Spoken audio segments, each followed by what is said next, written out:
नमस्ते, राम राम, सत श्री अकाल। मैं पीजे शशोरन और आज हम बात करते हैं किसानों के धरने के बारे में, जो काफ़ी टाइम से हम संघर्ष कर रहे हैं, लेकिन सरकार पर इसका कोई असर नहीं अभी तक।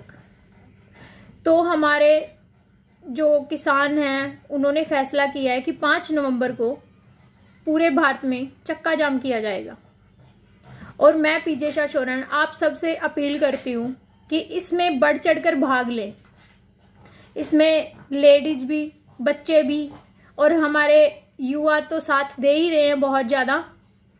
तो मेरी आप सबसे यही अपील है कि 5 नवंबर को जितना हो सकता है उतना सहयोग करें, क्योंकि ये लड़ाई किसी अकेले इंसान की नहीं है, ये हम सब की लड़ाई है जो हमें साथ मिलकर लड़नी होगी उस सरकार के खिलाफ जो हमें कुछ भी नहीं समझती है, जो आज के टाइम में सिर्फ और सिर्फ हमें रोड पे लाने के लिए काम कर रही है।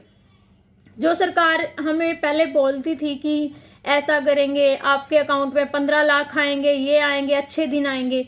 अब अच्छे दिन का तो पता नहीं है, लेकिन ऐसे दिन जरूर आ गए हैं कि हमारी जमीनें बिक जाएंगी अगर ये सब कुछ चलता रहा। तो मोदी साहब ने बोला था कि अच्छे दिन आएंगे, मैं आप लोगों के लिए ये करूंगा, वो करूंगा। वो तो पता नहीं, उनके जितने वादे थे वो तो सारे झूठ निकले ही हैं। लेकिन उन्होंने ऐसा जरूर कर दिया कि ऐसी नौबत जरूर आ गई है कि अब हम लोग रोड पे आ सकते हैं।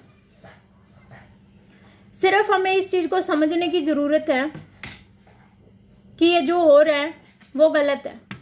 कुछ लोग आज भी इसका समर्थन कर रहे हैं कि ये बिल्कुल ठीक है, जो बिल पास हुए हैं वो ठीक है।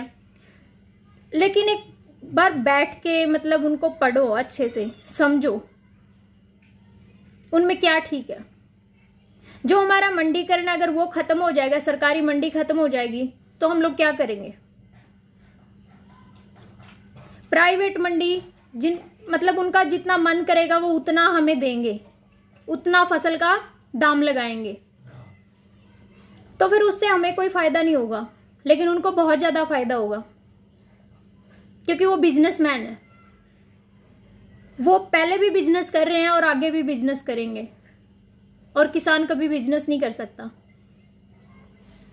किसान उस चीज में खुश होता है कि उसे 2 टाइम की रोटी मिल रही है और वो अपने परिवार के साथ खुश है।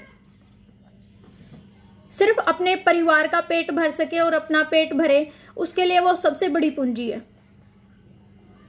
उसे नहीं ये अंबानी नहीं बनना है, जिंदल नहीं बनना है, उसे कुछ नहीं बनना है। उसे सिर्फ और सिर्फ अपनी फैमिली की खुशी चाहिए। लेकिन हमारी सरकार वो भी नहीं दे सकती, क्योंकि हमारी सरकार सिरे की निकम्मी सरकार है।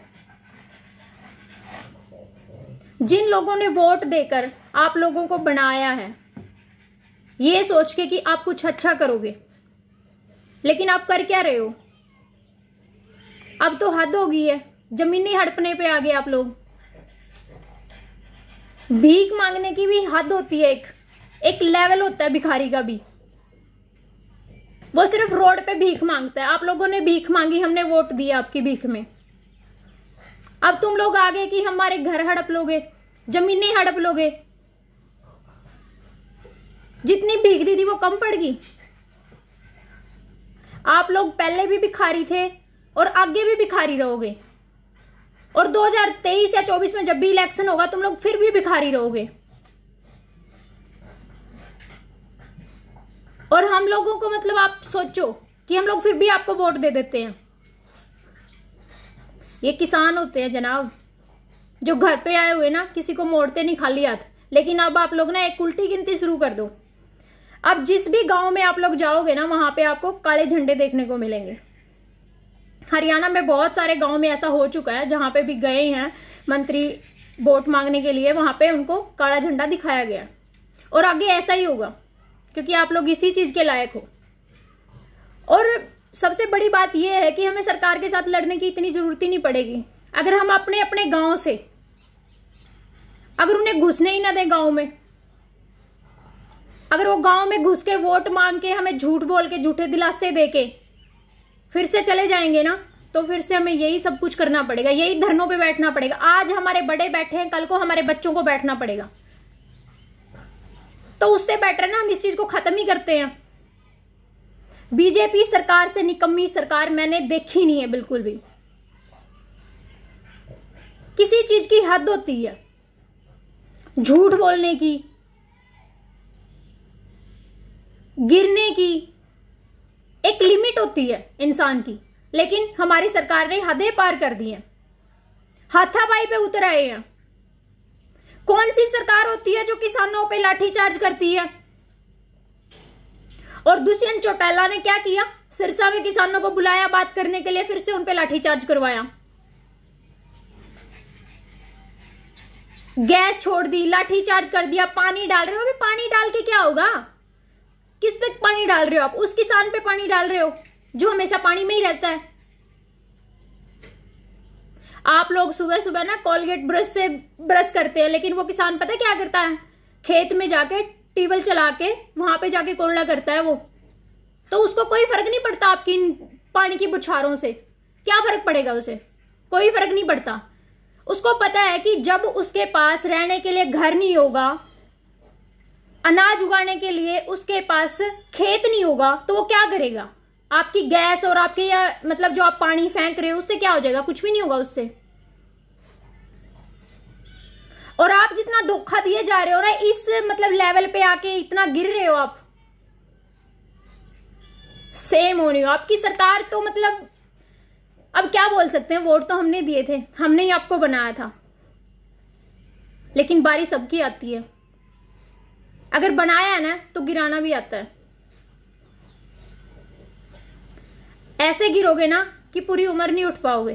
कि ये तो शुरुआत थी। सिर्फ 5 साल में ही अगर जो बंदा रंग दिखा सकता है ना, तो आगे आगे आप देखते जाओ आपके साथ होगा क्या।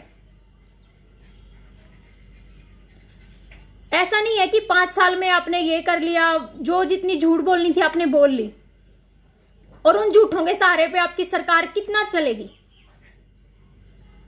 बोलते हैं सच कड़वा होता है, एक बार कड़वा लगता है सच, लेकिन झूठ के पांव नहीं होते, वो गिर जाता है। आपकी सरकार, खट्टर सरकार, इतनी झूठ के लेवल पे इतना गिर चुकी है ना, जिसका कोई भी लेवल नहीं है। किसानों को समझौते के लिए बुलाते हैं कि हम आपसे बात करेंगे, वहां पे उन पे लाठीचार्ज किया जाता है। किस खुशी में? अगर उन्होंने लाठी आगे से उठा ली फिर क्या करोगे?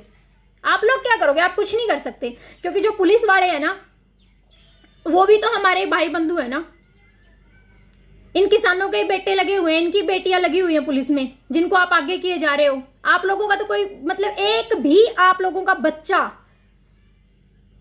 या फिर आपका बड़ा कोई भी बाहर नहीं आएगा। क्यों? क्योंकि पुलिस तैनात की हुई है, आपके तो अंडर है सरकार। आप कुछ भी कर सकते हो, लेकिन हम कुछ नहीं कर सकते। वो उनके बेटे बेटियां उन पे लाठी बरसा रहे हैं, पता क्यों? आप लोगों की वजह से। आप लोगों ने तो अंग्रेजों को भी माफ कर दिया। फूट डालो राज करो की नीति अंग्रेजों की थी ना, अब वो हमारी सरकार अपना रही है कि अपने ही देश में फूट डालो राज करो की नीति। क्योंकि पुलिस वाले तो इनके भाई बंधु है ना, इनके तो बेटे हैं, उनको आपस में भिड़ा के मरवा रहे हैं कि अपने ही घर वालों को मारो। लेकिन अब की बार ये सिलसिला बंद नहीं होगा मोदी साहब, ये सिलसिला चलेगा और ये बिल तो रद्द होके रहेंगे। आप जितना मर्जी जोर लगा लो, जितना मर्जी आपको जो करना है वो कर लो, अब की बार हरियाणा और पंजाब में ये सिलसिला बिल्कुल नहीं रुकेगा। आपको जो करना है आप करिए, और हमें जो करना है हम जरूर करेंगे। तो मेरी हाथ जोड़ के हर एक युवा से और हर एक लेडीज से विनती है कि आप लोग 5 नवंबर को धरने पे जरूर जाएं। जय जवान जय किसान।